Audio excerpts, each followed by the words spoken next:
Amazon മഴക്കാടുകൾക്ക് നടുവിൽ ആരാലും കണ്ടെത്താതെ കിടന്ന ഒരു പുരാതന സ്വർണ്ണ നഗരം. 20-ാം നൂറ്റാണ്ടിന്റെ തുടക്കത്തിൽ ബ്രിട്ടീഷ് സൈനികനും പര്യവേഷകനുമായ മേജർ പേഴ്സി ഫോസറ്റ് ആ നഗരം കണ്ടുപിടിക്കുവാനായി ഇറങ്ങിപ്പുറപ്പെട്ടു. യാത്രയിലുടനീളം പ്രതികൂല കാലാവസ്ഥയെയും വന്യമൃഗങ്ങളെയും വിഷപ്പാമ്പുകളെയും എല്ലാം അദ്ദേഹത്തിന് നേരിടേണ്ടതായി വന്നു. തീർത്തും അതിസാഹസം നിറഞ്ഞ ഒരു പര്യവേഷണം. എന്നാൽ എല്ലാത്തിനുമുപരി അദ്ദേഹത്തെ ആ കാട്ടിൽ കാത്തിരുന്നത് നരഭോജികളായ മനുഷ്യരായിരുന്നു. പേഴ്സി ഫോസറ്റിന്റെ ജീവിതത്തെ ആസ്പദമാക്കി 2006 പുറത്തിറങ്ങിയ ചിത്രമാണ് the lost city of Z. നിങ്ങളെ കഥകളുടെ മായാലോകത്തേക്ക് കൂട്ടിക്കൊണ്ടുപോകുന്ന ഒരു യമണ്ടൻ സിനിമാ കഥയിലേക്ക് സുസ്വാഗതം. 1905 ഒരു സംഘം പട്ടാളക്കാർ ഒരു കാട്ടിലൂടെ ഒരു മാനിനെ വേട്ടയാടി പിടിക്കുവാനുള്ള ശ്രമത്തിലാണ്. ഒരു കൊഴുത്ത മാനിനു പുറകെയാണ് അവരുടെ പാച്ചിൽ. അവരിൽ ഒരു പട്ടാളക്കാരൻ തോക്കെടുത്ത് ആ മാനിനെ വെടിവെച്ചിടുന്നു. അതാണ് നമ്മുടെ കഥാനായകൻ പേഴ്സി ഫോസറ്റ്. ആർച്ച് ഡ്യൂക്ക് ഫെർഡിനൻഡിന്റെ അത്താഴ വിരുന്നിന് വേണ്ടിയായിരുന്നു ആ മാൻവേട്ട. വേട്ട കഴിഞ്ഞ് ഫോസറ്റ് തൻ്റെ കുടുംബത്തോടൊപ്പം ചേരുകയാണ്. പേഴ്സിയുടെ ഭാര്യ നീന ഫോസറ്റും മകൻ ജാക്കും അയാളെ അവിടെ കാത്തു നിൽപ്പുണ്ടായിരുന്നു. അന്ന് വൈകിട്ട് പേഴ്സിയും കുടുംബവും ആർച്ച് ഡ്യൂക്കിന്റെ വിരുന്നിന് പങ്കെടുക്കുകയാണ്. തൊട്ടടുത്ത ദിവസം പേഴ്സിയുടെ കമാൻഡർ അയാളെ അടുത്ത് വിളിച്ച ശേഷം, നീ നാളെ ലണ്ടനിലെ റോയൽ ജിയോഗ്രഫിക്കൽ സൊസൈറ്റിയിലേക്ക് പോകണം. അവർ നിന്നെ അതിപ്രാധാന്യമുള്ള ഒരു ദൗത്യം ഏൽപ്പിക്കും. നീ അത് ചെയ്യണമെന്ന് പറയുന്നു. നിനക്ക് ദൗത്യം നന്നായി ഇഷ്ടപ്പെടുമെന്നത് ഉറപ്പാണ്. അങ്ങനെ പേഴ്സി ലണ്ടനിലെ റോയൽ ജിയോഗ്രഫിക്കൽ സൊസൈറ്റിയിലെത്തി. അവിടെ പ്രസിഡന്റ് ജോർജ് ഗോൾഡിയും സെക്രട്ടറിയും ഉണ്ടായിരുന്നു. മിസ്റ്റർ ഗോൾഡി പേഴ്സിയോട് അയാൾ ചെയ്യേണ്ട ദൗത്യത്തെപ്പറ്റി സംസാരിക്കുന്നു. ആമസോൺ നദിക്ക് ചുറ്റുമുള്ള പ്രദേശങ്ങളിൽ ഇപ്പോൾ ഒരുപാട് റബ്ബർ പ്ലാന്റേഷനുകൾ ഉയർന്നു വരുന്നുണ്ട്. അതാവട്ടെ ബ്രസീലിലും ബൊളീവിയയിലുമായിട്ടാണ് വ്യാപിച്ചു കിടക്കുന്നത്. അതുകൊണ്ട് തന്നെ ബ്രസീലും ബൊളീവിയയും തമ്മിൽ അവരുടെ അതിർത്തിയെ സംബന്ധിച്ച ചില തർക്കങ്ങൾ ഉയർന്നു വന്നിട്ടുണ്ട്. ആ തർക്കം ഒരുപക്ഷെ ഒരു യുദ്ധത്തിലേക്ക് തന്നെ നയിച്ചേക്കാം. ഇരുവരുടെയും മധ്യസ്ഥനായി നിൽക്കുന്നത് ബ്രിട്ടനാണ്. അതിനാൽ തന്നെ ഇരു രാജ്യങ്ങളുടെയും അതിർത്തികൾ വ്യക്തമാക്കുന്ന ഒരു മാപ്പ് നമ്മൾ ഉണ്ടാക്കേണ്ടതുണ്ട്. ഇതാണ് നിങ്ങളുടെ ദൗത്യം. ദൗത്യം കേട്ടപ്പോൾ തന്നെ പേഴ്സി അതിൽ നിന്നും പിന്തിരിയുവാനാണ് ശ്രമിച്ചത്. സർ, ഞാനൊരു പട്ടാളക്കാരനാണ്. എനിക്ക് സർവേയിൽ താല്പര്യമൊട്ടും തന്നെയില്ല. പട്ടാളത്തോടൊപ്പം പോർമുഖത്ത് നിൽക്കുവാനാണ് എനിക്ക് താല്പര്യം. എന്നാൽ പേഴ്സി തന്നെയാണ് ഈ ദൗത്യത്തിന് പറ്റിയ ആളെന്നറിയാവുന്ന ഗോൾഡി പറയുന്നു. മിസ്റ്റർ പേഴ്സി, ഇത് നിങ്ങൾ വിചാരിക്കുന്നത് പോലെ വളരെ ഈസിയായ ഒരു ജോലിയല്ല. നിങ്ങൾ ആമസോൺ കാടിനെ എക്സ്പ്ലോർ ചെയ്യുവാനാണ് പോകുന്നത്. ചുറ്റുപാടുകൾ നിങ്ങൾക്കൊട്ടും അനുകൂലമായിരിക്കില്ല. വലിയ രോഗങ്ങൾ നിങ്ങൾക്ക് പിടിപെട്ടേക്കാം.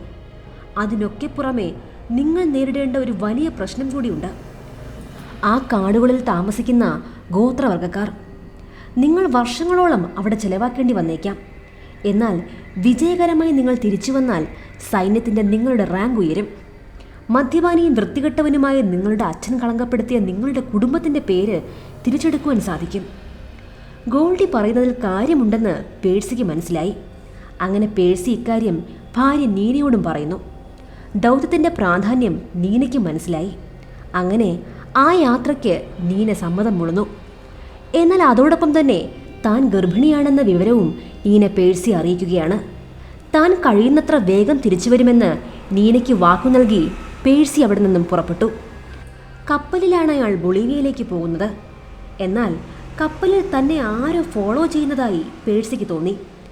അയാൾ കപ്പലിൻ്റെ ഒരു ഭാഗത്ത് മറഞ്ഞിരുന്ന് തന്നെ ഫോളോ ചെയ്യുന്ന ആളെ പിടിച്ച് നിലത്തിട്ടു. അത് ഹെൻറി എന്ന ചെറുപ്പക്കാരനായിരുന്നു. ഈ ദൗത്യത്തിൽ പേഴ്സിയെ അസിസ്റ്റ് ചെയ്യുന്നത് ഹെൻറി ആയിരിക്കും. റൈഫിളുകളും പിസ്റ്റലുകളും ഉപയോഗിക്കുവാനുള്ള അയാളുടെ അസാമാന്യ കഴിവാണ് അയാളെ ഈ ദൗത്യത്തിൽ ഉൾപ്പെടുത്തുവാൻ കാരണം. ഇരുവരും കപ്പലിറങ്ങി ഇപ്പോൾ അവരുടെ യാത്ര ട്രെയിനിലാണ്. യാത്രക്കിടയിൽ അവർ സർവേയെക്കുറിച്ച് പ്ലാൻ ചെയ്യുന്നുണ്ട്. വേഡെ നദിയുടെ ഉത്ഭവസ്ഥാനം കണ്ടുപിടിക്കുകയായിരുന്നു അവർക്ക് ആദ്യം ചെയ്യേണ്ടിയിരുന്നത്. ബൊളീവിയയിലെയും ബ്രസീലിൻ്റെയും ഏകദേശം അതിർത്തിയിൽ നിന്നുമാണ് ഈ നദിയുടെ ഉത്ഭവം. അവിടെ എത്തിയാൽ കാര്യങ്ങൾ കൂടുതൽ എളുപ്പമാകും. അവിടേക്കുള്ള യാത്ര തുടരേണ്ടത് ഫെസിൻഡോ ജാക്കോപ്പിന എന്ന സ്ഥലത്തു നിന്നുമായിരുന്നു. എന്നാൽ അവരുടെ കയ്യിലുള്ള മാപ്പിൽ ഈ സ്ഥലം അടയാളപ്പെടുത്തിയിട്ടുണ്ടായിരുന്നില്ല. എന്നാൽ ഹെൻറിക്ക് ഈ സ്ഥലത്തെപ്പറ്റി വളരെ അറിവുണ്ടായിരുന്നു. അതെവിടെയാണ് എന്നതിനെപ്പറ്റിയുള്ള ഏകദേശ ധാരണയും അയാൾക്കുണ്ടായിരുന്നു. ആ സ്ഥലം ആമസോണിയയിലുള്ള ഒരു പഴയ റബ്ബർ ടൗൺ ആയിരുന്നു. അങ്ങനെ ഇരുവരും ആമസോണിയയിലെത്തി. ഇപ്പോൾ അവരുള്ളത് കിഴക്കൻ ബൊളീവിയയിലാണ്. തങ്ങളുടെ കയ്യിലുള്ള മാപ്പും ഉപകരണങ്ങളും പിന്നെ ഹെൻറിയുടെ അറിവും ഉപയോഗിച്ച് അവർ എങ്ങനെയോ ഫെസിൻഡോ ജാക്കോപ്പിനയിൽ എത്തപ്പെട്ടു.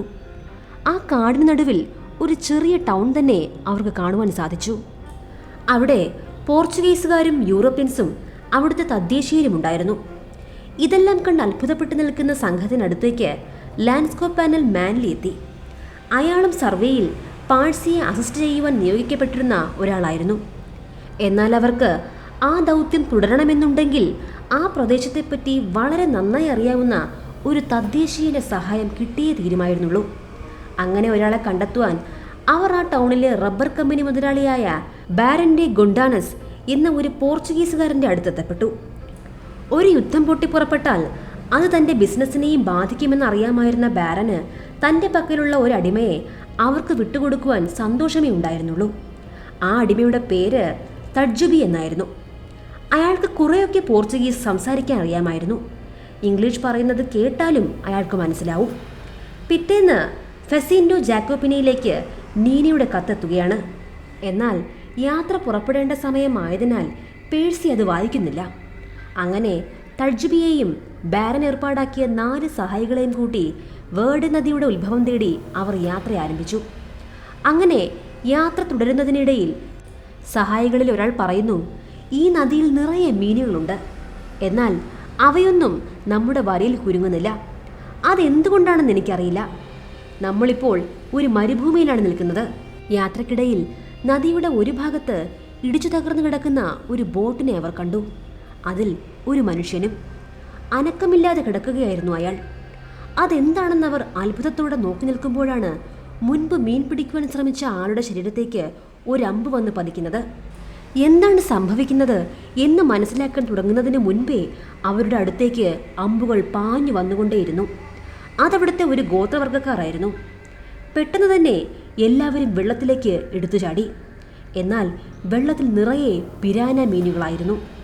അപകടം മനസ്സിലാക്കിയ എല്ലാവരും തിരികെ ചങ്ങാടത്തിലേക്ക് തന്നെ തിരികെ കയറി. അപ്പോഴേക്കും ഗോത്രവർഗ്ഗക്കാരും പിൻവലിഞ്ഞു. അമ്പേറ്റ് വെള്ളത്തിൽ വീണയാളെ പിരാന മീനുകൾ തിന്നു തീർത്തു. അവർ വീണ്ടും യാത്ര ആരംഭിച്ചു. മാസങ്ങൾ കടന്നുപോയി. അപ്പോഴേക്കും ഓരോരുത്തർക്കും ഓരോ അസുഖങ്ങൾ പിടിപെട്ടു തുടങ്ങിയിരുന്നു. എന്നാൽ തഡ്ജൂക്കിന് മാത്രം ഒരു പ്രശ്നവും ഉണ്ടായിരുന്നില്ല. അയാൾ വളരെ സന്തോഷവാനായി പാട്ടൊക്കെ പാടിയാണ് യാത്ര ചെയ്യുന്നത്. പേഴ്സി അയാളുടെ അടുക്കൽ ചെന്ന് ഇനി എത്ര ദൂരം കൂടി കാണുമെന്ന് ചോദിക്കുന്നു. തഡ്ജു തനിക്കറിയാവുന്ന പോർച്ചുഗീസ് ഭാഷയിൽ മറുപടി പറഞ്ഞു. ഇനി 3 ആഴ്ച കൂടി ഈ നദിയിലൂടെ ഇങ്ങനെ സഞ്ചരിക്കണം. ഈ നദി വളരെ അപകടം നിറഞ്ഞതാണ്. പക്ഷേ പണ്ട് ഈ നദിയുടെ തീരത്ത് ഒരു നഗരമുണ്ടായിരുന്നു. നിങ്ങൾ വെള്ളക്കാർ ഇവിടെ വരുന്നതിന് ഒരുപാട് കാലം മുൻപ് പൊന്നും ചോളവും വിളഞ്ഞിരുന്ന ഒരു സ്വർണ്ണ നഗരം ഈ കാട്ടിലുണ്ടായിരുന്നു. നിങ്ങൾ വെള്ളക്കാർക്ക് ഇത് കണ്ടെത്തുവാൻ ഇതുവരെയും കഴിഞ്ഞിട്ടില്ല. എനിക്ക് നിങ്ങളെക്കുറിച്ചോർത്ത് വളരെ സങ്കടമുണ്ട്. നോക്കൂ, ഞാനിപ്പോൾ സ്വതന്ത്രനാണ്. നിങ്ങളാണ് ഈ കെണിയിൽപ്പെട്ടിരിക്കുന്നത്. പേഴ്സിക്ക് ഇത് കേട്ടിട്ട് ചെറിയ പേടി ഉള്ളിൽ തോന്നുകയാണ്.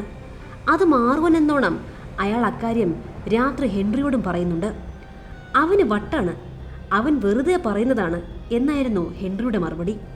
അങ്ങനെ നീനയുടെ കത്ത് ഹെൻറിക്ക് കൊടുത്തിട്ട് പേഴ്സി പറയുന്നു, ഇപ്പോൾ ഈ കത്ത് വായിക്കുവാനുള്ള മാനസികാവസ്ഥയിലല്ല ഞാൻ. നീ ഇതൊന്ന് വായിച്ചിട്ട് അതിലുള്ള പ്രധാനപ്പെട്ട കാര്യം എന്താണെന്ന് മാത്രം എന്നോട് പറ. അങ്ങനെ ഹെൻറി ആ കത്ത് പൊട്ടിച്ചു വായിച്ചു.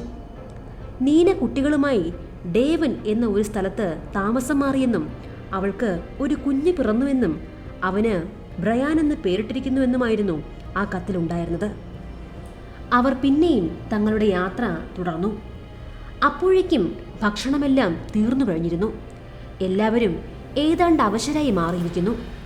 ഇതിനിടയിൽ രോഗബാധിതനായ സഹായികളിൽ ഒരാൾ മരണപ്പെട്ടു. ബാക്കിയുള്ള 2 പേരാവട്ടെ മിച്ചമുള്ള കുറച്ച് ഭക്ഷണത്തിന് വേണ്ടി തല്ലുകൂടുവാൻ ആരംഭിച്ചു. അതിലൊരാൾ പേഴ്സിയെ ആക്രമിക്കാൻ ശ്രമിക്കുമ്പോൾ ഹെൻറി അയാളുടെ ചെവിയിൽ വെടിവെച്ച് ആക്രമിയെ തടയുന്നു. അങ്ങനെ ഇരിക്കുമ്പോഴാണ് തഡ്ജു ദൂരത്തേക്ക് നോക്കി എത്തി എത്തി എന്ന് വിളിച്ചു പറയുന്നത്. അവർ അവരുടെ ലക്ഷ്യസ്ഥാനത്തേക്ക് എത്തിക്കഴിഞ്ഞിരിക്കുന്നു. ഹെൻറി ചങ്ങാടത്തിൽ നിന്നിറങ്ങി അലറിക്കൊണ്ട് അങ്ങോട്ടേക്ക് ഓടി. മനുഷ്യരാരും എത്തിപ്പെടാത്ത ഒരിടത്തേക്ക് തങ്ങൾ എത്തി എന്ന സന്തോഷമായിരുന്നു അയാൾക്ക്. എന്നാൽ അപ്പോഴേക്കും തഡ്ജു കാട്ടിലേക്ക് ഓടി രക്ഷപ്പെട്ടു കഴിഞ്ഞിരുന്നു. ഒടുവിൽ അവർ സർവേ ആരംഭിച്ചു. ഇതിനിടയിൽ ദിവസങ്ങളായി വിശന്നു വലഞ്ഞിരുന്ന അവർ ഒരു കാട്ടുപന്നിയെ വെടിവെച്ചിട്ടു. പക്ഷെ അപ്പോഴാണ് പേഴ്സി അത് ശ്രദ്ധിക്കുന്നത്. ആ കാഴ്ച അയാൾക്ക് വിശ്വസിക്കാൻ കഴിയുന്നതായിരുന്നില്ല. ഒരു മനുഷ്യനും ഇതുവരെ എത്തിപ്പെട്ടിട്ടില്ല എന്ന് തങ്ങൾ വിശ്വസിച്ച കാട്ടിൽ ധാരാളം മൺപാത്രങ്ങളുടെ അവശിഷ്ടങ്ങൾ കിടക്കുന്നു. ചുറ്റുമുള്ള മരങ്ങളിലും കല്ലുകളിലും വിവിധ രൂപങ്ങൾ കൊത്തിവെച്ചിട്ടുണ്ടായിരുന്നു. അപ്പോഴാണ് തഡ്ജു പറഞ്ഞതെല്ലാം സത്യമായിരുന്നു എന്നവർക്ക് മനസ്സിലാകുന്നത്. ഇത് ഒരു മനുഷ്യനും എത്തിപ്പെടാത്ത സ്ഥലമല്ല, വെള്ളക്കാർ എത്താത്ത സ്ഥലമാണ്. ഇവിടെ മനുഷ്യവാസം ഉണ്ടായിരുന്നു. അങ്ങനെയെങ്കിൽ തഡ്ജു പറഞ്ഞ ആ പുരാതന നഗരവും ഈ കാട്ടിനുള്ളിൽ എവിടെയോ തന്നെ ഉണ്ടായിരിക്കണം. എന്നാൽ മുന്നോട്ടേക്ക് പോകുന്ന വഴിയിൽ അവർക്ക് മുൻപിൽ ഒരു കരിമ്പുലി ചാടി വീഴുന്നത് കണ്ടപാടെ ഇരുവർക്കും പേടിയായി പിറകോട്ട് നീങ്ങി. സർവേ നടപടികൾ പൂർത്തിയാക്കി തങ്ങൾക്ക് ലഭിച്ച പന്നിയുമായി തിരികെ പോകുന്നതിനിടെ പേഴ്സി ഹെൻറിയോട് പറയുന്നുണ്ട്, നഗരത്തിലെത്തുന്നതിനേക്കാൾ പാടാണ് അവിടെ നിന്നും രക്ഷപ്പെടുക എന്നത്. എന്നാൽ നമ്മളിവിടെ തിരികെ വരും. നമ്മൾ കണ്ടെത്തിയത് എന്താണെന്ന് ലോകത്തെ അറിയിക്കും. ഒടുവിൽ ഹെൻറിയും സംഘവും നാട്ടിലേക്ക് തിരികെ എത്തി. ബ്രിട്ടൻ അവരെ വലിയ ആഘോഷങ്ങളോടെ എതിരേറ്റു. കുഞ്ഞു ബ്രയാനും ജാക്കുമായി നീനയും അവിടെ എത്തിയിട്ടുണ്ടായിരുന്നു. തിരിച്ചെത്തിയ പേഴ്സിക്കും സംഘത്തിനും വിരുന്നൊരുക്കിയത് ബ്രിട്ടനിലെ അതിസമ്പന്നനും ബയോളജിസ്റ്റുമായ ജെയിംസ് മുറയുടെ കൊട്ടാരത്തിലായിരുന്നു. അപ്പോഴേക്കും പേഴ്സി റോയൽ ജിയോഗ്രഫിക്കൽ സംഘാംഗമായി കഴിഞ്ഞിരുന്നു. അത്താഴത്തിനിടയിൽ തൻ്റെ പര്യവേഷണത്തിൽ താൻ കണ്ടത് മുറയോടും ഗോൾഡിയോടും വിവരിക്കുന്നു. ആമസോണിയ നമ്മൾ ഇതുവരെ എക്സ്പ്ലോർ ചെയ്തു തുടങ്ങിയിട്ട് പോലുമില്ല. അവിടെ മറഞ്ഞുകിടക്കുന്നത് എന്തൊക്കെയാണെന്ന് മനുഷ്യർക്ക് യാതൊരു ധാരണയുമില്ല. അവിടുത്തെ തദ്ദേശീയരായ ആളുകളെ വെള്ളക്കാർ വെറും അടിമകളായാണ് കണക്കാക്കുന്നത്. ഇതിനെല്ലാം പുറമെ യാതൊരു മനുഷ്യനും എത്തിപ്പെട്ടിട്ടില്ല എന്ന് കരുതിയിരുന്ന ആ വനത്തിൻ്റെ നടുക്ക് നമ്മൾ ചില തെളിവുകൾ കണ്ടെത്തി. അവിടെ ഒരു പുരാതന നഗരം നിലനിന്നിരുന്നു. ഇനി നമ്മൾ അവിടെ പോകുന്നത് സർവേ നടത്തി മാപ്പ് ഉണ്ടാക്കാൻ മാത്രമാവരുത്, ഒളിഞ്ഞുകിടക്കുന്ന നിഗൂഢതകൾ കണ്ടെത്തുവാൻ കൂടിയായിരിക്കണം. പേഴ്സി രണ്ടാമതും അവിടേക്ക് പോകുവാൻ തയ്യാറെടുക്കുകയാണെന്ന് മുറയ്ക്ക് മനസ്സിലായി. ഇത്തവണ പോകുമ്പോൾ തന്നെയും കൂടി കൊണ്ടുപോകണമെന്ന് അയാൾ പേഴ്സിയോട് പറയുന്നു. പിന്നീട് പേഴ്സി ഇക്കാര്യങ്ങൾ RGSലെ മറ്റംഗങ്ങളോട് അവതരിപ്പിക്കുന്നു. എന്നാൽ പേഴ്സി പറയുന്നതിൽ വസ്തുതാപരമായി ഒന്നുമില്ല എന്നും ഇതൊക്കെ വെറും സാങ്കല്പികമാണെന്നും അവിടെ കൂടിയവർ പറഞ്ഞു. താൻ പറഞ്ഞത് വാസ്തവപരമാണെന്ന് തെളിയിക്കുവാൻ പേഴ്സി കാട്ടിൽ നിന്നും കളക്ട് ചെയ്ത മൺപാത്രങ്ങളുടെ അവശിഷ്ടങ്ങളും ട്രിനിറ്റി കോളേജ് ആർക്കീവിൽ നിന്നും നീന കണ്ടെത്തിക്കൊടുത്ത ചില പ്രാചീന ഡോക്യുമെൻറ്റുകളും പേഴ്സി അവരെ കാണിക്കുന്നു. 1753 ഒരു പോർച്ചുഗീസ് സഞ്ചാരി എഴുതിയ യാത്രാ വിവരണത്തിൻ്റെ ചില ഭാഗങ്ങളായിരുന്നു നീന പേഴ്സിക്ക് കണ്ടെത്തിക്കൊണ്ട് കൊടുത്തിരുന്നത്. അതിലും ഇങ്ങനെ ഒരു നഗരം നിലനിന്നിരുന്നു എന്നതിന് വ്യക്തമായ തെളിവുകളുണ്ടായിരുന്നു. ഇത് നമ്മൾ കണ്ടെത്തിയാൽ അതൊരു ചരിത്ര സംഭവം തന്നെയായിരിക്കും. ഈ നഗരത്തിന് ഞാനൊരു പുതിയ പേരുമിട്ടിട്ടുണ്ട്, the lost city of Z. Percy ഇത്തരത്തിൽ തെളിവുകൾ നിരത്തുകയും അതിന് ഹെൻറിയും മുറയും പിന്തുണ നൽകുകയും ചെയ്തതോടെ റോയൽ ജിയോഗ്രഫിക്കൽ സൊസൈറ്റിയിലെ അംഗങ്ങൾ പേഴ്സിയുടെ വാദങ്ങളെ അംഗീകരിക്കുന്നു. എന്നാൽ ഇനിയും തൻ്റെ ഭർത്താവ് തന്നിൽ നിന്നും വളരെ വർഷങ്ങളോളം മാറി നിൽക്കുവാൻ പോവുകയാണെന്ന കാര്യം നീനയ്ക്ക് ഒട്ടും അംഗീകരിക്കുവാൻ കഴിയുമായിരുന്നില്ല. നീനയും പേഴ്സിക്കൊപ്പം വരാമെന്ന് ശാഠ്യം പിടിക്കുന്നു. എന്നാൽ അത് സ്ത്രീകൾക്ക് പോകുവാൻ സാധിക്കുന്ന ഒരിടമല്ല എന്നതായിരുന്നു പേഴ്സിയുടെ മറുപടി. പേഴ്സിയുടെ ആ വാക്ക് നീനയ്ക്ക് ഉൾക്കൊള്ളുവാൻ സാധിച്ചില്ല. അതെന്താ അങ്ങനൊരു സംസാരം? നമ്മൾ രണ്ടാളും എല്ലാ കാര്യങ്ങളിലും തുല്യരാണെന്നാണ് ഞാൻ കരുതിയത് എന്നു പറഞ്ഞ് അവർ തമ്മിൽ തർക്കമായി. നീന സ്ത്രീകളുടെ സഹനശേഷിയെക്കുറിച്ചും പ്രസവവേദനയെക്കുറിച്ചും ഒക്കെ പറഞ്ഞ് തൻ്റെ ഭാഗം ജയിക്കുവാൻ ശ്രമിക്കുന്നു. എന്തു പറഞ്ഞിട്ടും നീനയ്ക്കൊന്നും മനസ്സിലാവാത്തത് കൊണ്ട് പേഴ്സി അവളോട് ദേഷ്യപ്പെടുന്നു. നമ്മൾ മനസ്സുകൊണ്ട് തുല്യരാണ്, എന്നാൽ ശരീരം കൊണ്ട് അങ്ങനെയല്ല. പ്രസവവേദന പോലെയല്ല അവിടെ നമ്മളെ ആക്രമിക്കുവാൻ കാത്തിരിക്കുന്ന മനുഷ്യരും മൃഗങ്ങളും വിഷപ്പാമ്പുകളുമുണ്ട്. മനുഷ്യന് കേട്ടുകേൾവി പോലുമില്ലാത്ത രോഗങ്ങളുണ്ടായേക്കാം. ഇതിനെല്ലാം മറികടക്കണമെങ്കിൽ വർഷങ്ങളുടെ പ്രാക്ടീസും പരിശീലനവും വേണം. ഒരു ആർമി ഉദ്യോഗസ്ഥൻ എന്ന നിലയിൽ ഞാനിതെല്ലാം നേരിടാൻ പരിശീലനം നേടിയ ഒരാളാണ്. അതിനാലാണ് ഞാൻ മാത്രം ഈ യാത്രയ്ക്ക് പോകുന്നത്. ഇതെല്ലാം കേട്ടിട്ടും നീ എനിക്ക് ഒന്നും അംഗീകരിക്കുവാൻ സാധിച്ചില്ല. അങ്ങനെ വീണ്ടും ഹെൻറിക്കും മുറയ്ക്കും മാൻലിക്കുമൊപ്പം പേഴ്സി കാട്ടിലേക്കെത്തി. കാട്ടിലൂടെയുള്ള യാത്ര ആരംഭിച്ച് ഏതാനും ദിവസം കഴിഞ്ഞപ്പോഴേക്കും മുറേ അവശനായി തുടങ്ങിയിരുന്നു. അയാൾക്ക് മറ്റുള്ളവരോടൊപ്പം നടന്നെത്തുവാൻ കഴിയുന്നുണ്ടായിരുന്നില്ല. കാട്ടിലൂടെയുള്ള യാത്ര ഇത്രയും ശ്രമകരമായിരിക്കുമെന്ന് അയാൾ സ്വപ്നത്തിൽ പോലും കരുതിയിട്ടുണ്ടായിരുന്നില്ല. അവർ യാത്ര വീണ്ടും ആരംഭിച്ചു. അതിനിടയിൽ ഫെസിൻഡോ ജാക്കോബിനിലെത്തിയ അവർക്ക് കിട്ടേണ്ട കത്തുകളും വാർത്തകളും മറ്റും അവർ ശേഖരിക്കുകയാണ്. അങ്ങനെയാണ് ഹൈറാങ്ക് ബിംഗം എന്ന അമേരിക്കക്കാരൻ പെറുവിലെ മാച്ചു പിച്ചു കണ്ടുപിടിച്ച വാർത്ത അവർ അറിയുന്നത്. പെട്ടെന്നാണ് പഴയ യാത്ര പോലെ ഒരമ്പ് അവരുടെ ബോട്ടിൽ വന്ന് തറച്ചത്. വീണ്ടും ഒരു ഗോത്രവർഗം തങ്ങളെ ആക്രമിക്കുവാൻ തുടങ്ങിയിരിക്കുന്നു. അവർ ബോട്ടിൽ നിന്നും ചാടി തീരത്തേക്ക് കയറി. ഗോത്രമനുഷ്യർ അവർക്കു നേരെ അമ്പുകൾ എയ്തുകൊണ്ടേയിരുന്നു. തങ്ങൾ അവരുടെ ശത്രുക്കളല്ല എന്നറിയിക്കുവാനായി പേഴ്സിയും കൂട്ടരും ഉറക്കെ പാടുവാൻ ആരംഭിച്ചു. പാട്ട് കേട്ടപ്പോൾ അമ്പെയ്യുന്നത് അവർ നിർത്തി. എങ്കിലും വീണ്ടും എവിടെ നിന്നോ ഒരു അമ്പ് വന്ന് പേഴ്സിയുടെ കയ്യിലെ ബുക്കിൽ തറയ്ക്കുന്നുണ്ട്. ആ ഒരു നിമിഷം പേഴ്സി മരണത്തെ മുന്നിൽ കണ്ടു. കുറച്ചു സമയത്തിനു ശേഷം ആ ഗോത്രമനുഷ്യരിൽ ചിലർ കാട്ടിൽ നിന്നും തീരത്തേക്ക് ഇറങ്ങുവരുവാൻ തുടങ്ങി. പേഴ്സിയും പതിയെ അവരുടെ അടുത്തേക്ക് നീങ്ങി. അപ്പോഴും അവർ എങ്ങനെ പ്രതികരിക്കുമെന്ന് പേഴ്സിക്ക് യാതൊരു ധാരണയും ഉണ്ടായിരുന്നില്ല.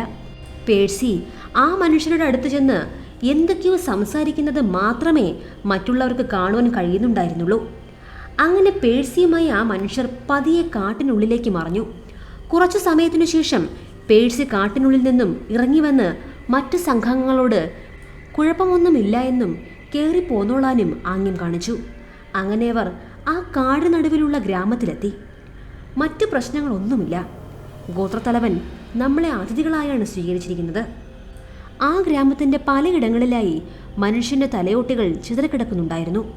മറ്റൊരു ഭാഗത്ത് അവർ ഏതോ ഒരു ജീവിയെ കമ്പിൽ കോർത്ത് തീയിൽ ചുട്ടുകൊണ്ടിരിക്കുന്നു. മുറേ പതിയെ അതിൻ്റെ അടുക്കൽ ചെന്ന് നോക്കുമ്പോഴാണ് അയാൾക്കത് മനസ്സിലായത്. അവർ ചുട്ടുകൊണ്ടിരിക്കുന്നത് ഒരു മനുഷ്യനെയാണ്. നരഭോജികളുടെ നടുവിലാണ് തങ്ങൾ എത്തിച്ചേർന്നതെന്ന് മനസ്സിലായ മുറയോട് പേഴ്സി പറഞ്ഞു, പേടിക്കേണ്ട കാര്യമില്ല, ഇതിവരുടെ ഒരാചാരമാണ്. ഇവരുടെ ഇടയിൽ മരിച്ചു പോകുന്ന ആളുകളെ ഇവർ ഭക്ഷിക്കും. അങ്ങനെ ചെയ്താൽ മരിച്ച ആളുടെ ആത്മാവ് തങ്ങളുടെ ഉള്ളിൽ കയറിക്കൊള്ളുമെന്നാണ് ഇവരുടെ വിശ്വാസം. ഇവർ മനുഷ്യരെ കൊന്നു തിന്നുന്ന നരഭോജികളല്ല. എന്നാൽ കാട്ടിലേക്ക് യാത്രയാവുമ്പോൾ ഇതൊന്നും സ്വപ്നത്തിൽ പോലും വിചാരിക്കാതിരുന്ന മുറേ താൻ തിരിച്ചു പോവുകയാണെന്ന് പറയുന്നു. ഹെൻറിയെയും മാൻലിയെയും തൻ്റെ ഒപ്പം വരുവാൻ അയാൾ വിളിച്ചിട്ടും അവർ അയാളോടൊപ്പം പോയില്ല. അവർ പേഴ്സിക്കും ഗോത്രത്തലവനുമൊപ്പം ഗ്രാമത്തിൻ്റെ ഉള്ളിലേക്ക് പോയി.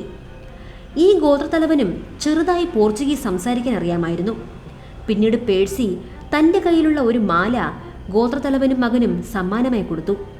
അവരാവട്ടെ തങ്ങളുടെ അതിഥികളെ സ്വീകരിക്കാനെന്നോണം പേഴ്സിയുടെയും കൂട്ടരുടെയും മുഖത്ത് പുരട്ടുവാനായി ഒരു കറുത്ത ചായവും കൊടുക്കുന്നു. ഗോത്രത്തലവനോട് പേഴ്സി ഉൾക്കാട്ടിലുള്ള ആ നഗരത്തെപ്പറ്റി ചോദിക്കുന്നു. അയാളും ആ നഗരത്തെപ്പറ്റി കേട്ടിട്ട് മാത്രമേ ഉണ്ടായിരുന്നുള്ളൂ. നദിയിലൂടെ കുറച്ച് മുകളിലേക്ക് പോയാൽ അവിടെ ഒരു ഗ്രാമമുണ്ട് എന്നും അവിടെയുള്ള ആളുകൾക്ക് ഒരുപക്ഷെ നിങ്ങളെ സഹായിക്കുവാൻ കഴിഞ്ഞേക്കുമെന്നും ഗോത്രത്തലവൻ പറയുന്നു. ഇതിനിടയിൽ ആ ഗോത്രവർഗക്കാർ മീൻ പിടിക്കുന്നത് കണ്ട് അവർ അത്ഭുതപ്പെടുന്നു. എന്തോ ചില കായ്കളും ഇലകളും ചതച്ച നീര് വെള്ളത്തിലേക്ക് ഒഴിക്കുന്നു. അപ്പോൾ ആ ഭാഗത്ത് കുറച്ചധികം മീനുകൾ ബോധം കെട്ട് പൊങ്ങി വരുന്നു. എന്നാൽ അവർ അവർക്ക് ആവശ്യമുള്ളവയെ മാത്രം എടുക്കും. ബാക്കിയുള്ളവ കുറച്ചു സമയം കഴിയുമ്പോൾ ബോധം വീണ്ടെടുത്ത് പുഴയിലേക്ക് നീന്തിപ്പോവും. പിന്നെ അവരെ അത്ഭുതപ്പെടുത്തിയത് ഈ ഗോത്രവർഗത്തിൻ്റെ കൃഷിരീതികളാണ്. വെറും അപരിഷ്കൃതരായ നരഭോജികളെന്ന് വെള്ളക്കാർ കണക്കാക്കിയിരുന്ന ഒരു വർഗം എത്രത്തോളം ശാസ്ത്രീയമായാണ് അവരുടെ കൃഷിരീതികൾ മുന്നോട്ട് കൊണ്ടുപോകുന്നതെന്ന് പേഴ്സി ഹെൻറിയോട് ആശ്ചര്യത്തോടെ ചോദിച്ചു. ഇവർ ഇങ്ങനെയാണെങ്കിൽ ഇസഡ് എന്ന സ്വർണ്ണനഗരം എങ്ങനെ ആയിരുന്നിരിക്കണം? പേഴ്സി അപ്പോഴേക്കും അവിടെയുള്ള ആളുകളുമായി നല്ല സൗഹൃദത്തിലായി. പിറ്റേന്ന് രാവിലെ അവർ വീണ്ടും യാത്ര ആരംഭിച്ചു. പക്ഷെ പോകുന്ന വഴിയിൽ അവർ ഒരാളെ കണ്ടു. അത് വഴിയിൽ അവശനായിരിക്കുന്ന മുറയായിരുന്നു. അയാൾ ആ സംഘത്തിൽ നിന്നും മോഷ്ടിച്ചു കൊണ്ടുപോയ ഭക്ഷണമൊക്കെ അപ്പോഴേക്കും തീർന്നിരുന്നു. അയാൾ അവിടെ കിടന്ന് കരയുവാൻ ആരംഭിച്ചു. അയാളുടെ കാലിന് മുറിവേറ്റിട്ടുണ്ടായിരുന്നു. അങ്ങനെ മുറയുമായി ഗോത്രത്തലവൻ ഏർപ്പാടാക്കിയ ഒരു ചങ്ങാടത്തിൽ അവർ നദിയിലൂടെ യാത്ര ആരംഭിച്ചു. കുത്തൊഴുക്കിൽപ്പെട്ട് ചങ്ങാടത്തിൻ്റെ ബാലൻസ് നഷ്ടമാവുന്നത് കൊണ്ട് മുറയോട് മാറിയിരിക്കുവാൻ പേഴ്സി ആവശ്യപ്പെട്ടു. പക്ഷേ അയാൾ അതൊന്നും കേൾക്കുന്നുണ്ടായിരുന്നില്ല. ചങ്ങാടത്തിൻ്റെ ബാലൻസ് പോയി അവരുടെ ഭക്ഷണമൊക്കെ പുഴയിലേക്ക് വീഴുവാൻ തുടങ്ങി. ബാലൻസ് തെറ്റുന്നത് കൊണ്ട് ഹെൻറി പുഴയിലേക്ക് എടുത്തു ചാടി കരലക്ഷ്യമാക്കി നീന്തുവാൻ തുടങ്ങി. മുറയെയും പിന്നാലെ വെള്ളത്തിലേക്ക് വീണു. മുറയെ ഒഴുകിപ്പോകാതിരിക്കാൻ ചങ്ങാടത്തിൻ്റെ പലയിടങ്ങളിലായി അള്ളിപ്പിടിക്കുന്നതിനിടയിൽ ചങ്ങാടത്തിലെ പത്രങ്ങളും ഭക്ഷണങ്ങളും എല്ലാം വെള്ളത്തിലേക്ക് വീണുകൊണ്ടേയിരുന്നു. പേഴ്സി എത്ര പറഞ്ഞിട്ടും ചങ്ങാടത്തിൽ നിന്നും പിടിവിടുവാൻ മുറയെ കൂട്ടാക്കിയില്ല. ഇനിയും അയാൾ ചങ്ങാടത്തിൽ ഇങ്ങനെ പിടിച്ചുകിടന്നാൽ ചങ്ങാടത്തിലെ സാധനങ്ങളെല്ലാം പുഴയിൽ പോകുമെന്ന് മനസ്സിലാക്കിയ പേഴ്സി ബലമായി മുറയുടെ പിടി ചങ്ങാടത്തിൽ നിന്നും പിടിക്കുന്നു. ഒരുവിധം പേഴ്സി ചങ്ങാടം കരക്കടുപ്പിച്ചു. പിന്നാലെ മുറയുമായി ഹെൻറി നീന്തിയെത്തി. അപ്പോഴേക്കും അവർ കരുതി വച്ചിരുന്ന ഭക്ഷണത്തിൻ്റെ 1/3 ഭാഗവും നഷ്ടപ്പെട്ടു പോയിരുന്നു. മുറയെ ഇനിയും കൂടെ കൊണ്ടുപോകുവാൻ കഴിയില്ല എന്നവർ മനസ്സിലായി. അയാളുടെ കാലിലെ മുറിവിൽ ഇൻഫെക്ഷനായി തുടങ്ങിയിരിക്കുന്നു. അയാൾ പനിച്ച് വിറയ്ക്കുവാൻ തുടങ്ങി. മുറയെ കാരണം അവരുടെ ശേഷിച്ച ഭക്ഷണവും തീരാറായി. അവരുടെ യാത്ര പ്ലാൻ ചെയ്തതിലും 2 ആഴ്ചയിലധികം ഡിലേ ആവുകയും ചെയ്തു. അങ്ങനെ മുറയെ തിരിച്ചു പറഞ്ഞയക്കുവാൻ പോവുകയാണെന്ന വിവരം പേഴ്സി അയാളോട് പറയുന്നു. ഈ ഗ്രാമത്തിന് കുറച്ചപ്പുറത്തായി ഒരു ഖനിയുണ്ട്. നമ്മുടെ കയ്യിലുള്ള ഒരു കുതിരയിൽ നിങ്ങൾക്കാവശ്യമുള്ള കുറച്ച് ഭക്ഷണവും തന്ന് നിങ്ങൾ അവിടേക്ക് പറഞ്ഞുവിടുവാൻ പോവുകയാണ്. നിങ്ങളെ വഴി കാണിക്കുവാൻ ഞാൻ ഗോത്രത്തലവനോട് പറഞ്ഞ് ഒരാളെയും ഏർപ്പാടാക്കാം. എനിക്കൊരു കുടുംബമുണ്ട്. നിങ്ങളുമായി ഈ യാത്ര ആരംഭിച്ചാൽ ഒരുപക്ഷെ എനിക്ക് അവരുടെ അടുത്തേക്ക് തിരികെ പോകുവാൻ കഴിഞ്ഞെന്ന് വരില്ല. ഇത് കേട്ട് മുറ ഇപ്രകാരം പറയുന്നു. നിനക്ക് നിന്നെക്കുറിച്ചോ എന്നെക്കുറിച്ചോ നിന്റെ കൂടെയുള്ളവരെക്കുറിച്ചോ എന്തിന് നിന്റെ കുടുംബത്തെക്കുറിച്ചോ പോലും ചിന്തയില്ല. നിന്റെ ഉള്ളിൽ മുഴുവൻ ആ നശിച്ച നഗരമാണ്. ഇതിന് പേഴ്സി ഒരു മറുപടി പോലും പറഞ്ഞില്ല. അയാളൊരു കുതിരയിൽ മുറയെ യാത്രയാക്കി. ശേഷം വീണ്ടും അവർ യാത്ര ആരംഭിച്ചു. കോരിച്ചൊരിയുന്ന മഴയത്തും അവർ പിന്നോട്ടു പോയില്ല. നഗരത്തിൻ്റെ കൂടുതൽ തെളിവുകൾ അവർക്ക് മുൻപിൽ വന്നുകൊണ്ടേയിരുന്നു. പക്ഷെ അതിനിടയ്ക്കാണവർ അത് മനസ്സിലാക്കിയത്. പോകുന്നതിന് മുൻപ് മുറേ മിച്ചമുണ്ടായിരുന്ന ഭക്ഷണത്തിൽ പാരഫിൻ ഒഴിച്ച് നശിപ്പിച്ചിരുന്നു. നമ്മൾ ഇസഡിന് തൊട്ടടുത്തെത്തി. അത് കണ്ടെത്താതെ നമ്മൾ പിന്നോട്ടില്ല എന്ന് പേഴ്സി പറയുന്നുണ്ട്. എങ്കിലും ഹെൻറിയും മാൻലിയും അത് സമ്മതിക്കുന്നില്ല. നമ്മുടെ കയ്യിൽ ഇനി ഭക്ഷണമില്ല. ഇസഡ് ഉടനെ കണ്ടെത്തുവാൻ കഴിയുമോ എന്ന് നമുക്കുറപ്പില്ല. അത് കണ്ടെത്തിയിട്ട് തിരികെ പോകുവാൻ നിന്നാൽ തിരിച്ചു പോകുവാൻ നമ്മൾ ഉണ്ടാവില്ല എന്ന് ഹെൻറി പറയുമ്പോൾ പേഴ്സിക്കും മുന്നോട്ട് പോകണമെന്ന് നിർബന്ധം പിടിക്കുവാൻ മനസ്സ് വന്നില്ല. ഭക്ഷണമില്ലാതെ ഇനിയും തൻ്റെ സംഘത്തിനോടൊപ്പം പോകുവാൻ സാധിക്കില്ല എന്ന് പേഴ്സിക്ക് മനസ്സിലായി. അങ്ങനെ ആ യാത്ര അവർക്ക് അവിടെ വെച്ച് അവസാനിപ്പിക്കേണ്ടി വന്നു. പേഴ്സിയും സംഘവും കാടിറങ്ങി. തങ്ങൾ തിരിച്ചിറങ്ങി എന്ന കാര്യവും മുറയെ തിരിച്ചയച്ചു എന്ന കാര്യവും പേഴ്സി ആർജിയസിന് ടെലിഗ്രാം അയച്ചു. പക്ഷെ അപ്പോഴാണ് പേഴ്സി ആ വാർത്ത കാണുന്നത്. ആർച്ച് ഡ്യൂക്ക് ഫെർഡിനൻഡ് കൊല്ലപ്പെട്ടിരിക്കുന്നു. അതെ, 1-ാം ലോക മഹായുദ്ധത്തിന് തുടക്കമിട്ട അതേ അസാസിനേഷൻ. പേഴ്സി വീണ്ടും ഇംഗ്ലണ്ടിലേക്ക് തന്നെ തിരികെ എത്തി. എന്നാൽ ഇത്തവണ തൻ്റെ ദൗത്യം പാതി വഴിയിൽ ഉപേക്ഷിച്ചാണ് അയാൾ തിരികെ എത്തിയിരിക്കുന്നത്. അപ്പോഴേക്കും അവർക്ക് ജുവാൻ എന്ന ഒരു പെൺകുട്ടി കൂടി ജനിച്ചു കഴിഞ്ഞിരിക്കുന്നു. പിന്നീട് പേഴ്സിയും സംഘവും നേരെ എത്തുന്നത് ആർജിയസിലേക്കാണ്. അവിടെ അപ്പോഴേക്കും മുറയും എത്തിയിട്ടുണ്ടായിരുന്നു. പേഴ്സിയും സംഘവും അയാളെ വഴിയിൽ ഉപേക്ഷിച്ചു എന്നാണ് അയാൾ ആർജിയസിന് പരാതി കൊടുത്തിരുന്നത്. ഇതിന് വിശദീകരണം നൽകാനാണ് പേഴ്സി അവിടെ എത്തിയത്. അയാൾ നടന്ന കാര്യങ്ങളെല്ലാം ആർജിയസിന് മുൻപിൽ അവതരിപ്പിച്ചു. എന്നാൽ അതൊന്നും മുറയെ സമ്മതിച്ചു കൊടുത്തില്ല. പേഴ്സി അയാളോട് മാപ്പ് പറഞ്ഞാൽ മാത്രമേ അയാൾ പരാതി പിൻവലിക്കൂ എന്ന് വാശി പിടിച്ചു. മുറയെ പറയുന്നത് കേട്ട് ഹെൻറി പറയുന്നത് ഇങ്ങനെയാണ്: നിന്നെ ആ കാട്ടിലിട്ട് പട്ടിയെ തല്ലുന്ന പോലെ തല്ലിക്കൊല്ലാതിരുന്നതാണ് ഞങ്ങൾ ചെയ്ത തെറ്റ്. എന്നിരുന്നാലും മാപ്പ് പറയുവാൻ തയ്യാറാണെന്ന് പേഴ്സി സമ്മതിച്ചു. മിസ്റ്റർ മുറേ, ഞങ്ങൾ അവസാനമായി നിങ്ങളെ കണ്ടത് ഒരു കുതിരയിൽ അവസാനമായി നമ്മുടെ കയ്യിലുണ്ടായിരുന്ന ഭക്ഷണവുമായി നിങ്ങളെ പറഞ്ഞയച്ചപ്പോഴാണ്. ഞാൻ മാപ്പ് പറയാം, പക്ഷേ നിങ്ങളോടല്ല, എൻ്റെ ക്രൂവിനോട്. നിങ്ങളെപ്പോലെ ഒരാളെ അങ്ങനെ ഒരു യാത്രയിൽ കൂടെ കൂട്ടിയതിന്. ഇത്രയും പറഞ്ഞ് ആർജിയസിൽ നിന്നും രാജിവെച്ച പേഴ്സി അവിടെ നിന്നും ഇറങ്ങിപ്പോകുന്നു. ഗോൾഡി അയാളെ തടയുവാൻ ശ്രമിക്കുന്നുണ്ടെങ്കിലും പേഴ്സി അയാളെ മൈൻഡ് ചെയ്യാതെ അവിടെ നിന്നും ഇറങ്ങിപ്പോയി. അങ്ങനെ കുറച്ചു നാളുകൾ കൂടി കടന്നുപോയി. അപ്പോഴേക്കും മൂന്നാം ലോക മഹായുദ്ധം പൊട്ടിപ്പുറപ്പെട്ടിരുന്നു. എത്രയും വേഗം സൈന്യത്തോടൊപ്പം ചേരണമെന്ന കത്ത് പേഴ്സിയെ തേടിയെത്തി. അങ്ങനെ ഒരു രാത്രി യുദ്ധത്തിനായി പോകുന്നതിനെക്കുറിച്ച് മൂത്ത മകൻ ജാക്ക് പേഴ്സിയോട് ചോദ്യങ്ങൾ ചോദിക്കുന്നു. അച്ഛൻ ആമസോണിയിൽ നിന്നും വന്നതല്ലേ ഉള്ളൂ, ഇനിയും ഇത്രയും വേഗം യുദ്ധത്തിന് പോവുകയാണോ? പോയേ പറ്റൂ എന്ന പേഴ്സിയുടെ മറുപടി കേട്ട് ജാക്ക് അയാളോട് ചോദിക്കുന്നു, അച്ഛൻ ഇത്രയും കാലം ഈ കുടുംബത്തെ ഉപേക്ഷിച്ച് പല നാടുകളിലൂടെ നടന്നല്ലോ. നിങ്ങൾ ഞങ്ങളെക്കാൾ വില കൊടുക്കുന്നത് ആ കാടിനും അവിടുത്തെ മനുഷ്യർക്കുമാണ്. നിങ്ങളുടെ നേട്ടത്തിന് വേണ്ടി മാത്രമേ നിങ്ങൾ ഇതുവരെ പ്രവർത്തിച്ചിട്ടുള്ളൂ. എന്നിട്ടും നിങ്ങൾ തിരികെ വന്നത് ഒരു മഹാപരാജയമായിട്ടാണ്. ദേഷ്യം വന്ന പേഴ്സി ജാക്കിൻ്റെ കരണത്തടിച്ചു. നീന അവനെ ആശ്വസിപ്പിക്കാൻ ശ്രമിക്കുന്നുണ്ടെങ്കിലും ഞാൻ അയാളെ വെറുക്കുന്നു എന്ന് ജാക്ക് പറഞ്ഞുകൊണ്ടേയിരുന്നു. 2 വർഷം കടന്നുപോയി. 1916 പേഴ്സി ഇപ്പോൾ ഫ്രാൻസിലെ യുദ്ധഭൂമിയിലാണ്. ഹെൻറിയും മാൻലിയും അപ്പോഴും അയാൾക്കൊപ്പമുണ്ട്. അങ്ങനെയിരിക്കെയാണ് അന്റാർട്ടിക്കയിലേക്കുള്ള ഒരു എക്സ്പെഡിഷനിൽ മുറേ മരിച്ചു എന്ന വാർത്ത അവർ അറിയുന്നത്. ഇന്നല്ലെങ്കിൽ നാളെ അത്തരത്തിലൊരു വാർത്ത അവർ പ്രതീക്ഷിച്ചത് തന്നെയായിരുന്നു. ആ യുദ്ധഭൂമിയിലും പേഴ്സിയുടെ മനസ്സ് നിറയെ ആമസോണിയയിലെ ആ നഗരമായിരുന്നു. യുദ്ധം അതിൻ്റെ ഭീകരമായ ഘട്ടത്തിലേക്ക് എത്തിയിരിക്കുന്നു. ജൂർഹാൻ സൈന്യത്തിനു നേരെ നേർക്കുനേർ രൂക്ഷമായ വെടിവയ്പ് നടക്കുകയാണ്. ആ പോരാട്ടത്തിൽ മാൻലി അവിടെ വെച്ച് മരിച്ചു വീണു. ജർമ്മൻ സൈന്യം ക്ലോറിൻ ഗ്യാസ് പ്രയോഗിച്ചപ്പോൾ പേഴ്സിയും ബോധരഹിതനായി അവിടെ വീണു. അപ്പോഴും അയാളുടെ മനസ്സ് നിറയെ the lost city of Z ആയിരുന്നു. പേഴ്സി പിന്നെ ഉണർന്നെണീക്കുന്നത് ഒരു ഹോസ്പിറ്റലിലാണ്. ക്ലോറിൻ ഗ്യാസ് അയാളുടെ കണ്ണുകളെ സാരമായി ബാധിച്ചിരിക്കുന്നു. അയാളുടെ കാഴ്ച എന്നേക്കുമായി ഇല്ലാതായിരിക്കുന്നു. നീനയും കുട്ടികളും അയാളുടെ അടുത്തു തന്നെ ഉണ്ട്. ഉണർന്നെണീറ്റ ഉടനെ അയാൾ ആദ്യം അന്വേഷിച്ചത് ജാക്കിനെയും ഹെൻറിയെയുമായിരുന്നു. ജാക്ക് അടുത്തു തന്നെ നിൽക്കുന്നുണ്ടായിരുന്നു. ഹെൻറി പരിക്കുകൾ കൂടാതെ രക്ഷപ്പെട്ടു എന്ന് നീന അയാളെ അറിയിച്ചു. ഉണരുന്നതുവരെയും എൻ്റെ സ്വപ്നങ്ങളിൽ ആമസോണിയ യാത്രയായിരുന്നുവെന്ന് പേഴ്സി പറയുന്നത് കേട്ട ഡോക്ടർ അയാളോട് പറഞ്ഞു, നിങ്ങൾക്കിനി അത്തരത്തിലൊരു യാത്ര പോകുവാൻ സാധിക്കില്ല. ഇത് കേട്ട പേഴ്സി വാവിട്ട് കരയുവാൻ തുടങ്ങി. ജാക്ക് ആദ്യമായാണ് തൻ്റെ അച്ഛൻ കരയുന്നത് കാണുന്നത്. ആ കാട് അവൻ്റെ അച്ഛന് എത്രത്തോളം പ്രധാനപ്പെട്ടതാണെന്ന് അപ്പോഴാണ് അവൻ മനസ്സിലാക്കുന്നത്. വർഷങ്ങൾ കടന്നുപോയി.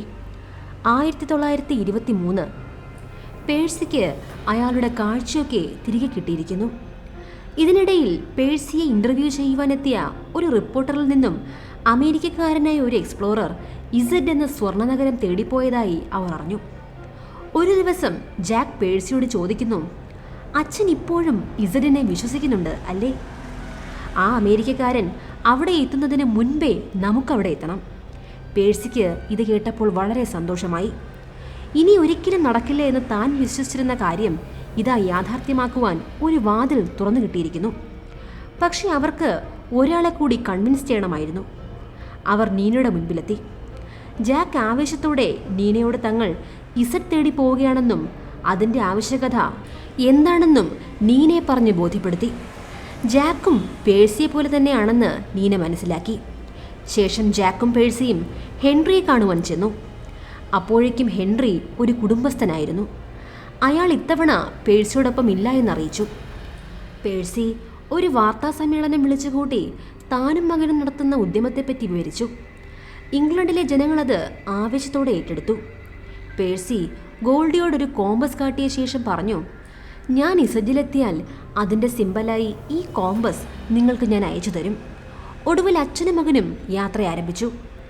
റേഡിയോയിലൂടെ 1 കോടിയിലധികം ആളുകൾ അവരുടെ യാത്രയെപ്പറ്റിയുള്ള വാർത്ത ആവേശത്തോടെ കേട്ടിരുന്നു.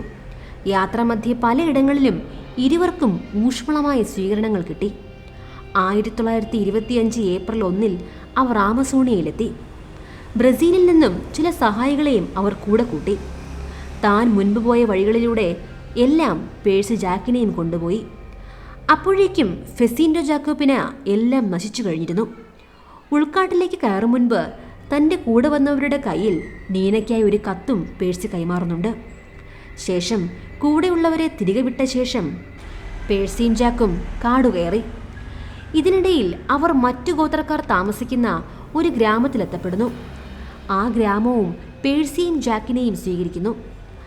ആ മനുഷ്യരിൽ നിന്നും കാട്ടിനുള്ളിലെ വലിയൊരു ഗുഹയെക്കുറിച്ച് അവർ മനസ്സിലാക്കി. ആ ഗുഹയിൽ മനുഷ്യരുടെയും കുതിരയുടെയും ചിത്രങ്ങൾ വരച്ചു വെച്ചിട്ടുണ്ടായിരുന്നു. ഒരുപക്ഷെ ആ ഗുഹ ചെന്നെത്തുന്നത് ഇസഡിലേക്കാവാമെന്ന് പേഴ്സി നിഗമനത്തിലെത്തി. അങ്ങനെയെങ്കിൽ 1 മാസത്തിനകം തങ്ങൾ അവിടെ എത്തിയേക്കാമെന്ന വിവരം പേഴ്സി നീനയ്ക്ക് കത്ത് മുഖേന അറിയിച്ചു. അങ്ങനെ ആ ഗുഹയും തേടി പേഴ്സിയും ജാക്കും ഉൾവനത്തിലൂടെ യാത്ര ആരംഭിച്ചു. ഇതിനിടയിൽ അവർക്ക് തങ്ങളെ ആരോ ഫോളോ ചെയ്യുന്നുണ്ടെന്ന് മനസ്സിലായി. അത് മറ്റൊരു ഗോത്രവർഗമായിരുന്നു. അവരെ കണ്ടയുടനെ പേഴ്സി വെള്ള തൂവാല വീശി അമിഗോ അമിഗോ എന്ന് പറയുന്നുണ്ട്. എന്നാൽ അവർ പിന്തിരിഞ്ഞില്ല. പേഴ്സിക്ക് അപകടം മനസ്സിലായി. ഇവർ തങ്ങളെ ആക്രമിക്കാൻ തുടങ്ങുകയാണ്. പേഴ്സി ജാക്കിനെയും കൂട്ടി അവിടെ നിന്നും പിന്നോട്ട് പോകുവാൻ ആരംഭിച്ചു. എന്നാൽ ആ മനുഷ്യർ അവരെ വെറുതെ വിട്ടില്ല. അവർ അവരുടെ പിന്നാലെ ഓടി. ഓടുന്നതിനിടയിൽ ഓരോ ആയുധങ്ങൾ ആ ട്രൈബ് പേഴ്സിക്കും ജാക്കിനുമെതിരെ എറിഞ്ഞുകൊണ്ടേയിരുന്നു. അങ്ങനെ അവർ ഓടിയെത്തുന്നത് മറ്റൊരു ട്രൈബിനടുത്തേക്കാണ്. ഈ 2 ഗോത്രങ്ങളും പരസ്പരം ശത്രുക്കളായിരുന്നു. അവർ പരസ്പരം കുന്തമെറിഞ്ഞ് ആക്രമണം ആരംഭിച്ചു. ഇപ്പോൾ കണ്ട ഗോത്രമനുഷ്യർ ജാക്കിനെയും പേഴ്സിയെയും കൊല്ലുവാൻ വന്ന ഗോത്രമനുഷ്യരെ വിരട്ടി ഓടിച്ചു. എന്നിട്ടവർ പേഴ്സിയെയും ജാക്കിനെയും വളഞ്ഞു. അവർ അവരെ പിടിച്ചുകെട്ടി അവരുടെ ഗ്രാമത്തിലെത്തിച്ചു. പേടിച്ചിരിക്കുന്ന ജാക്കിനോട് പേടിക്കേണ്ട, ഒന്നും സംഭവിക്കില്ല എന്ന് പേഴ്സി പറയുന്നുണ്ട്. പേഴ്സിയും അങ്ങനെ തന്നെയാണ് കരുതിയത്. പക്ഷെ അപ്പോഴാണ് ഗോത്രത്തലവൻ അവരെ നോക്കി ഇങ്ങനെ പറഞ്ഞത്: ഇവർ ഈ കാട്ടിലുള്ളവരല്ല. ഇവരുടെ ആത്മാക്കൾക്ക് ശാന്തി കൊടുക്കേണ്ടതുണ്ട്. ഗോത്രത്തലവൻ പറഞ്ഞത് മുഴുവൻ മനസ്സിലായില്ല എങ്കിലും പേഴ്സിക്ക് അപകടം മണത്തു. അങ്ങനെ അന്ന് രാത്രി ഗോത്രാചാരപ്രകാരം കൊളുത്തിവെച്ച പന്തങ്ങൾക്ക് നടുവിൽ പേഴ്സിയെയും ജാക്കിനെയും അവർ കൊണ്ടുചെന്നിരുത്തി. ജാക്ക് അപ്പോൾ പേഴ്സിയുടെ മുഖത്തേക്ക് നോക്കുന്നുണ്ട്. എന്നാൽ മുൻപുണ്ടായിരുന്ന പോലെ ഒരു ആത്മവിശ്വാസം അയാളുടെ മുഖത്ത് അപ്പോൾ ഉണ്ടായിരുന്നില്ല. ഗോത്രത്തലവൻ അവർക്ക് കുടിക്കുവാൻ എന്തോ ഒരു പാനീയം കൊടുത്തു. നമ്മളിപ്പോൾ മരിക്കാൻ പോവുകയാണല്ലേ എന്ന് ജാക്ക് പേഴ്സിയോട് ചോദിക്കുന്നു. ഈ ജീവിതം വളരെ നിഗൂഢമായ ഒന്നാണ്. ഈ ലോകത്ത് നമുക്കറിയാത്തതായി നിരവധി കാര്യങ്ങളുണ്ട്. എന്നാൽ ഞാനും നീയും മറ്റാരും യാത്ര ചെയ്യാത്ത വഴികളിലൂടെ സഞ്ചരിച്ച് ഇതുവരെ എത്തി. മറ്റാർക്കും അറിയാത്ത പല കാര്യങ്ങളും നമ്മുടെ ഹൃദയങ്ങൾക്കറിയാം. ഇത്രയുമായിരുന്നു പേഴ്സിയുടെ മറുപടി. ഞാൻ നിങ്ങളെ വെറുക്കുന്നു എന്ന് അന്ന് പറഞ്ഞത് ഇപ്പോൾ മാത്രമാണ് ജാക്ക് തിരുത്തി പറഞ്ഞത്. ഞാൻ നിങ്ങളെ ഒരുപാട് സ്നേഹിക്കുന്നു അച്ഛാ. അപ്പോഴേക്കും കുടിച്ച പാനീയത്തിൻ്റെ എഫക്റ്റ് കൊണ്ട് ഇരുവരും ബോധരഹിതരായി വീഴുന്നു. ബോധരഹിതരായ അവരെ ഗോത്രവർഗക്കാർ കാടിന് നടുവിലുള്ള എവിടേക്കോ അവർ ചുമന്നുകൊണ്ടുപോയി. പേഴ്സിയും ജാക്കും പിന്നീട് ആ കാട് വിട്ട് പുറത്ത് വന്നിട്ടേയില്ല. വർഷങ്ങൾ ഒരുപാട് കടന്നുപോയി. നീന ഗോൾഡിയുടെ അടുത്തേക്ക് വരുന്നു. ഇന്നലെ ബ്രസീലിൽ നിന്നും ഒരാൾ എന്നെ കാണുവാൻ വന്നിരുന്നു.